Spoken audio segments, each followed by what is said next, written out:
में आए हुए हो गए, just 3 months as a skilled में होता है। एंड जब पीस टाइम होता है, now we are at peace college में, and basically we more focus on disaster.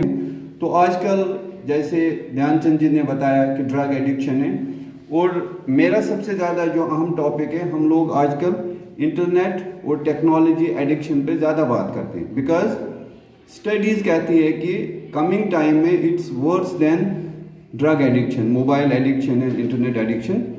तो इससे पहले हम उस टॉपिक पे जाएं, तो आजकल हम लोगों के पास सबसे बड़ा बच्चों के पास एक ज़बरदस्त चैलेंज है, वो है इंफॉर्मेशन। एक बहुत इंफॉर्मेशन आप लोगों के पास हर रोज़ आती जाती है। Dear students and NSS volunteers, ये है कि क्या सच है, क्या झूठ है, और हमें कैसे। आप लोगों में से the legend of Bhagat Singh किसने देखी है?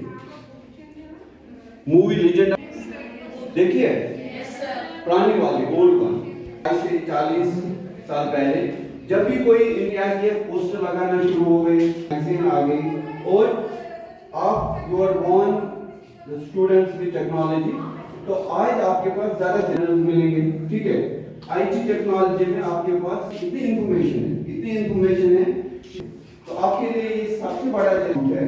और एक छोटी सी मैं कहानी सुना, उसको देख लिया, और उन्होंने एक प्लान बना दिया कि इससे हम कैसे इस बकरी के बच्चे को छीन लेंगे। तो जो ही ये बंदा वापस जाता है, तो एक ठग रास्ते में उसको मिलता है, कहता है भाई साहब नहीं है, ये तो बकरी का बच्चा है। तो आगे फिर सोचता है शायद वाकई मैंने कुत्ते का बच्चा लाया, और उसको छोड़ देता है। यानी इसका मतलब है कि अगर एक बार एक झूठ आप 3 बार बोलोगे या 4 बार बोलोगे, वो क्या है? क्योंकि इंफॉर्मेशन से आपका डिसीजन बनता है, और डिसीजन से आपका आउटपुट होता है। अब जितने भी बच्चे यहाँ हैं एनएसएस में, अलग अलग डिफरेंट डिपार्टमेंट्स में डिफरेंट सब्जेक्ट्स आप लोगों ने लिए, कैसे लिए, क्यों लिए? क्योंकि कहीं ना कहीं आपने सुना होगा मुझे ये सब्जेक्ट लेना है, इन्फॉर्मेशन आई, फिर आपने डिसीजन लिया, और आज आप इस वुमेन्स कॉलेज में अलग अलग डिपार्टमेंट्स में पढ़ाई कर रहे हैं। तो अगर इंसान इसी सच के बिना आपकी कॉन्फिडेंस बनती है ना, आप कॉन्फिडेंट हो, लेकिन अगर वो कॉन्फिडेंस झूठ के बेस पे होती है, उसको जिद बोलते हैं, है ना। अगर इंफॉर्मेशन गलत है और आपने फैसला लिया, वो क्या है? वो जिद है। और जिद पे अगर कोई अटक जाता है, जैसे आपने कई बार देखा होगा कि कई लोग गलत कॉन्फिडेंस की वजह से चलते चलते ट्रैफिक पुलिस पकड़ लेता है, ठीक है। वो उसको सीना छोड़ के बोलता है, सर जो भी करना है करो, मेरा बड़ा अप्रोच है, सब कुछ है, बोलता है, और वीडियो बनता है। और फिर दूसरा वीडियो आता है, सर मुझे माफ़ करो, मेरे बच्चे हैं, मैंने गलत किया है। क्यों? उसका सॉफ्टवेयर जब अपडेट हो जाता है दिमाग का कि वाकई ये हमने गलत किया है, तो फिर उसका बिहेवियर चेंज होता है। पे कभी भी अगर हमें as a rescue, as a volunteer हमें कभी अगर काम करना है, अगर किसी रेस्क्यू करने के जाते हैं, तो हमें मैक्सिमम जब भी डिजास्टर साइड पे जाते हैं, तो हमें किसी का ब्लड लॉस हुआ है, ब्लीडिंग हुई है, किसी को चोट लगी है, किसी हेड इंजरी हुई है, तो ये तो हमें पता है कि हमें उसका ब्लड लॉस हुआ, तो उसे हमें ब्लीडिंग कंट्रोल करनी है, ठीक है। इंटरनल ब्लीडिंग हो गई है या एक्सटर्नल ब्लीडिंग है, तो हमने उसे कंट्रोल करना है। लेकिन कभी अगर उस दौरान में हमें ऐसा कोई विक्टिम मिलता है जिसकी पल्स नहीं चल रही है, ब्रीथिंग एब्सेंट है, पल्स एब्सेंट है, तो उस समय उसे हमें क्या फर्स्ट एड देनी है, उसे हम कैसे, हमें पता चलेगा पेशेंट को एसेस कैसे करेंगे, पेशेंट असेसमेंट करनी है हमने। पेशेंट तो हमें पता है कि हमें उसे डायरेक्ट प्रेशर देना है, हमें ड्रेसिंग करनी है, बैंडेज करना है, उसे उसका ब्लड लॉस होने से हमें बचाना है। क्योंकि ह्यूमन जो एडल्ट जो है उसमें 5 से 6 लीटर जो होता है ब्लड होता है, अगर उसमें से 1.5 लीटर या 2 लीटर ब्लड लॉस होता है तो उससे लाइफ थ्रेटनिंग हो सकती है। लेकिन अगर हमें कभी ऐसा विक्टिम मिलता है जैसे कार्डियक अरेस्ट हुआ है, तो उसे हमें क्या फर्स्ट एड देना है। आप में से काफ़ी सारे बच्चे जो हैं इसके बारे में जानकारी रखते होंगे, अगर किसी कार्डियक अरेस्ट होता है, किसी का हार्ट फेलियर हो जाता है, तो हमें क्या उसे फर्स्ट एड देनी है, वो बताएगा आप में से बच्चा को। यानी डॉक्टर एवीसी, ठीक है। D for danger.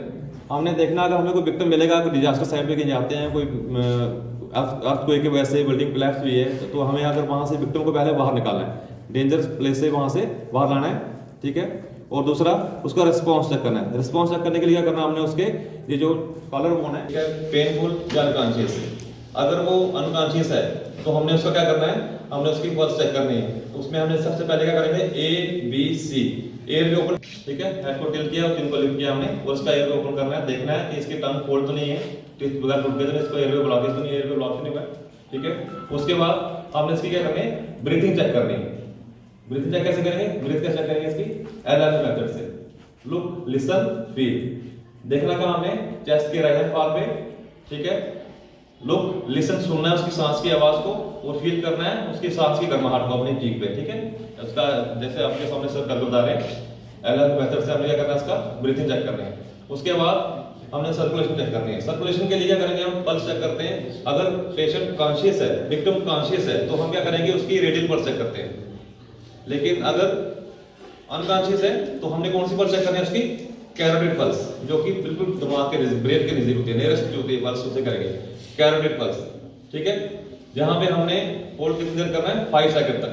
मन में काउंटिंग करनी है, 1001, 1002, 1003, 1004, 1005, 5 सेकंड तक होल्ड करना है, देखना है किसी पल्स जो है बीट कर रही है, पल्पेट कर रही है, ठीक है। अगर नहीं एब्सेंट है, ABC जैसा नहीं, A या नहीं, इसका एयर ओपन किया हमने, दूसरा ब्रीथिंग की, ब्रीथिंग में सी जो क्या थी इसकी एब्सेंट थी। अब हमारे सबसे पहले हमने क्या करना है, इसको 2 रेस्क्यू ब्रीथ देने, यानी हमने बनावटी सांस दे, ये तो हमने हैंकी का इस्तेमाल करना है, जैसे CPR पॉकेट मास्क का इस्तेमाल करना है, जो फेस शील्ड का इस्तेमाल करना है, उसे हमने माउथ टू माउथ क्या करना है, उसे हमने रेस्क्यू ब्रीथ देनी, सांस देनी। तो आप सोच रहे होंगे कि हमें जब सांस देनी है आपने, तो जब हम सांस छोड़ते हैं, जो हमने इनहेल किया तो उसमें और छोड़ने में क्या ऑक्सीजन छोड़ते हैं ना, तो कार्बन डाइऑक्साइड होती है, तो हमारे काम आती है। अब हमने क्या करना है, CPR कैसे दिया जाता है, जैसे आपको बता दिया, पल्स सेंटर है, ब्रीथिंग सेंटर, तो हमने इसे CPR देना है। अब CPR जैसे मैंने आपको बताया कि CPR देने में कितना समय है, तो बता रहे हैं आपको ऐसे करना है, उसमें 4 से 6 मिनट टाइम होता है हमारे पास, उसकी क्लिनिकल डेप्थ हुई है। जैसे आप 4 से 6 मिनट का टाइम, जैसे आप आमतौर पर क्या होता है, हमें इसके बारे में जानकारी नहीं होती, घर पे अगर कभी किसी को कार्डियक अरेस्ट आता है तो हम क्या करते हैं, एम्बुलेंस के लिए या हड़बड़ाहट में कोशिश करते हैं कि जल्दी से जल्दी विक्टिम को लेने की कोशिश करते हैं, उतना टाइम हमारा घर पे ही जो होता है खर्च हो जाता है, समय जो हमारा वेस्ट होता है। अगर हमें पता हो कि हमें CPR देके किसी ने ऐसे ही गिरने से, तो मैंने CPR देके अपने भाई को जो है रिवाइव किया है। उसके बाद जैसे उनकी सांस चल पड़ी, मैंने माउथ टू माउथ उनको सांस दिया, रेस्क्यू। आपको उसे चेक करना है, जैसे आपने शुरू में मैंने आपको बताया, उसकी पल्स चेक करनी है, कैरोटिड पल्स चेक करनी है, तो पल्स पल्पेट करती है, तो आप समझ जाते हैं कि अभी जो सांस ले रहा है इसकी पल्स चल रही है, यानी आपका जो CPR जो है इफेक्टिव है। तो अभी CPR देने के लिए मैंने आपको जैसे बताया कि आपको क्या करना है, सबसे पहले पल्पेट करना है, रिप्स जो हमारी लोअर लिप्स जो है, जहां से पल्पेट करते हुए आना है, हमारा जो जाइफाइड प्रोसेस जो उससे जहां पे 2 फिंगर अपर जो आपने, ठीक है, आपने क्या करना है, अपना मास्टर हैंड जो यहाँ पे प्लेस करना है, ठीक है, मिडिल में बिल्कुल स्टर्नम के ऊपर बिल्कुल। तो आप 1 मिनट में कितने होने चाहिए, 100 की स्पीड, यानी 100 कंप्रेशन चाहिए। तो इसमें आपने कितने देने, इसे 30 कंप्रेशन देने। सबसे पहले जैसे अभी कंप्रेशन तो बता दिया, इससे पहले सबसे पहले मैंने आपको बताया रेस्क्यू ब्रीथ देनी है, उससे 2 रेस्क्यू ब्रीथ देने, नोज पिंच करना है, 1.5 सेकंड लंबा पफ लेना है और उसे रेस्क्यू ब्रीथ देनी है, ठीक है। उसके बाद भी अगर इसकी कैरोटिड पल्स जो आप चेक करेंगे, अगर नहीं चल रही है तो आपने इससे क्या करना है, 30 कंप्रेशन देने हैं, और फिर इसकी आपने कैरोटिड पल्स चेक करनी है। कैरोटिड पल्स चेक करनी है, अगर वो फिर एब्सेंट है तो आपने फिर से आपने क्या करना है, एक 30 कंप्रेशन का 1 साइकिल है, ऐसे आपने 5 साइकिल करने हैं। CPR को तभी आप रोकेंगे बीच में जब आपने इसे हॉस्पिटलाइज करना है, एम्बुलेंस में शिफ्ट करना है, तो ही आपने रोकना है, अदरवाइज आपने CPR देते हुए उसे हॉस्पिटल ले जाना है। जब आपसे आपने विक्टिम को तभी छोड़ना है जब आप हॉस्पिटल में उसके किसी डॉक्टर के जो नहीं आप उसके हैंड ओवर कर देंगे, उसके बाद ही आपने छोड़ना है, ऐसे विक्टिम को अकेला आपने नहीं छोड़ना है। हमारे सांबा में भी सिविल डिफेंस जो है, हमारी जो ऑर्गेनाइजेशन, हम government degree college for women Kathua में सिविल डिफेंस ऑर्गेनाइजेशन की तरफ से एक रोज़ा तरबियती कैंप रखा हुआ है यहाँ पर, और ये एक बड़ा अहम तरीन कैंप है कि जिस किस्म के हमारे गिरदोनवा में हालात हैं, उनको मद्देनज़र रखते हुए युवा शक्ति को प्रेरणा देने के लिए, उनको ऑर्गेनाइज करने के लिए, उनके अंदर सिविल डिफेंस के एम्स ऑब्जेक्टिव दिखाते हुए उनको मोटिवेट करने के लिए, नागरिक सुरक्षा के लिए हमने ये प्रोग्राम रखा हुआ है। और ये एक बड़ा अहम तरीन कैंप है इसमें हमें degree college for women Kathua की तरफ से बड़ा सहयोग मिला और यहाँ एनएसएस के स्टूडेंट्स, एनसीसी के स्टूडेंट्स और दीगर स्टूडेंट्स जो हैं उन्होंने बड़ा भरपूर इसमें शिरकत की है। और ये एक पहली बार नहीं, इससे पहले भी हमने यहाँ पर बहुत बड़े प्रोग्राम किए हैं, मॉक ड्रिल की है। इन प्रोग्रामों में हमारे डायरेक्टर जनरल ऑफ पुलिस भी आए और उन्होंने सिविल डिफेंस की काफ़ी प्रशंसा की, उसकी परफॉर्मेंस को, क्योंकि हमारा मकसद है ह्यूमन लाइफ्स को बचाना और अपने आप को बचाते हुए ह्यूमन लाइफ्स को बचाना। और जो इस किस्म के हालात पैदा हो जाते हैं, चाहे वो मैन मेड डिसास्टर हो, चाहे नेचर मेड डिसास्टर हो, उस डिसास्टर को मिटिगेट करने के लिए लोगों का सहयोग लेना। और ये सिविल डिफेंस जो है लोगों द्वारा है, लोगों के लिए है और लोग ही इसके रहबर हैं। और सिविल सोसाइटी को ऑर्गेनाइज करते हुए ये हमने पूरे ज़िले में एक बहुत बड़ी मुहिम स्टार्ट की है, बनी से लेके बिलावर तक, और बसोली हीरानगर का बॉर्डर का इलाका हो और कठुआ के दीगर इलाके हो और पंजाब का ये बॉर्डर हो। हमने इस किस्म के प्रोग्राम जो हमारे चल रहे हैं और मैं विशेष तौर पर मुझे बड़ी प्रसन्नता होती कहने में कि हमने सिविल डिफेंस के 6500 वॉलंटियर जो हैं तैयार किए हैं, जो सिविल डिफेंस की ट्रेनिंग को लिए हुए हैं और वो किसी भी आपदा के साथ मुकाबला करने के लिए हमें सहयोग देने के लिए तैयार हैं। उनका बाकायदा रजिस्टर में नाम है और उनके पास उसकी एक सर्टिफिकेट भी डीआईजी साहब की तरफ से मिले हुए हैं। और यही प्रोग्राम है कि हम इस ड्रग्स की जो मीनीस, ये ख़तरनाक वबा जो हमारे कठुए को ख़त्म कर रही है, हमारी युवा पीढ़ी को, उसका मुकाबला करने के लिए भी हम नौजवानों को तैयार कर रहे हैं।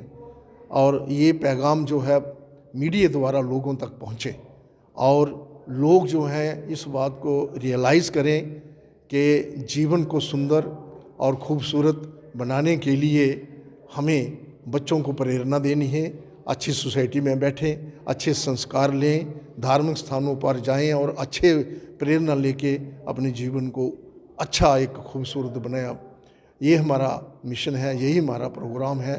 और पूरे समाज को, चाहे बिला लिहाज मज़हब मिलत, सबको इकट्ठा करके और इस भारत की फुलवाड़ी को और चार चांद लगाएं, यही हमारा मिशन है, यही हमारा प्रोग्राम है।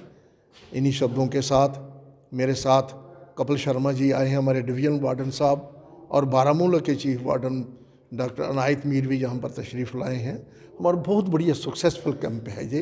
इसके बाद हम एक हफ्ते का प्रोग्राम रखेंगे और उसमें हमारे जितने भी हमारे वॉलंटियर और ज़्यादा तैयार होंगे इस डिसास्टर को मिटिगेट करने के लिए, डिसास्टर को मीट आउट करने के लिए और लोगों की कीमती जानों को बचाने के लिए।